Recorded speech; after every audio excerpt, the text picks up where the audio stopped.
So ayan mga kabisdak, tayo magpapalit ng ano, samahan nyo ako sa ating vlog ngayon. Tayo magpapalit ng clutch lining.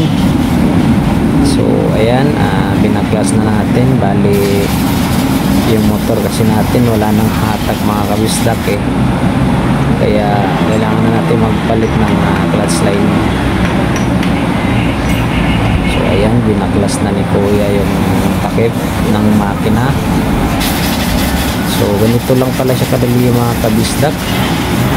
At bakit ko siya binablog or binidyo, kasi gusto ko rin matutunan na pagdating ng araw pwede rin ako na lang gumawa.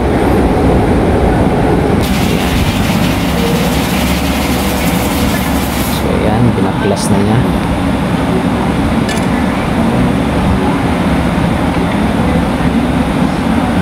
So yun,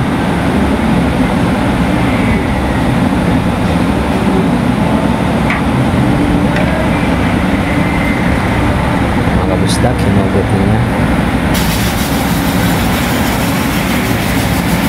So dapat alagaan nyo talaga yung mga motor nyo mga kabisdak, lalo pag may kabina. Kasi yung sa akin, pangatlong palit ko na yun ng ng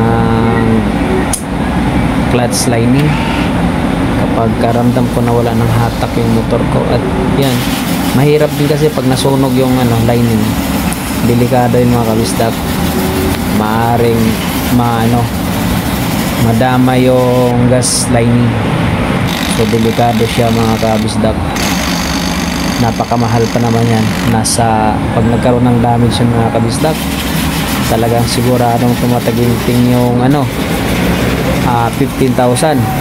Ayan, yung gas lining mga kabisdak, yung kinakabitan ng lining. So ayan, sinik natin, wala na damage mga kabisdak.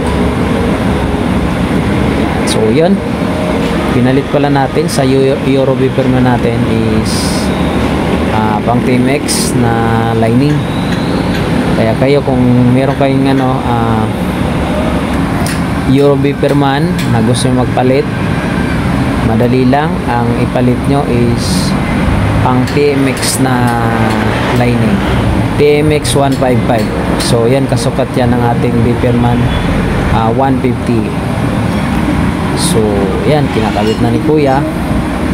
So yung gasket naman niya mga kabisdak, so yan pang Honda din yan. So yan, may kasukat din sa natin, sa gasket natin, or sabihin natin o-ring ang tawag yan eh, o-ring o kaya gasket. So yan, kinalas na ni kuya yung natin. Ay, hindi, sorry, na pala yan, okay na, kinabit na pala niya. So, ganun lang kadali lang pala. Kasi sabi ko, kung ako lang may gamit na bisdak, kaya ko nang gawin pala to. Ayan,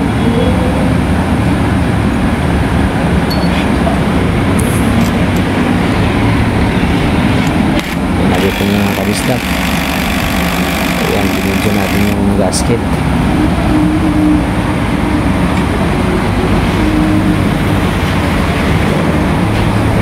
Binabalik niya mga kabisdak. So yun, dapat kasi yung motor natin, lalo ng Euro beeper man, sakitin talaga yan. At ako naman, alaga talaga ako sa motor. So kahit gastos, basta kailangan ng makondisyon yung alaga. So ayan ikakabit na niya. Malapit na rin matapos yan mga kabistak. Ganun lang kasimple. So ayan, magastos talaga yung pag may motor ka mga kabistak. So ayan na, binalik na ni kuya, pinunasan. So after niyan mga kabistak, sinubukan natin, talagang nangiiwan na siya, or malakas yung hatak. Malakas yung hatak na talaga kabistak. So ayan, kailangan natin ng gasket. Yan, nakakabitan niya, nabalik niya yung mga kabisdak. Medyo madali lang din yung balik niya. Wala pa yatang isang oras, natapos na niya. Yun, gumastos lang tayo dyan ng 1.5 lahat kasama yung libor. pwede na. So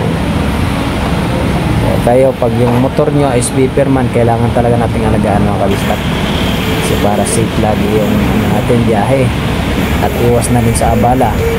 Yung motor ko mga kabistak, sa totoo lang 4 years na yan, pero alagang-alaga ko kasi yan. Kaya yan, talagang titingnan mo siya kahit nga yung mga yung mga fairings niya bagong-bago pa. Kaya alaga kasi. So yun lang, maraming salamat mga kabistak.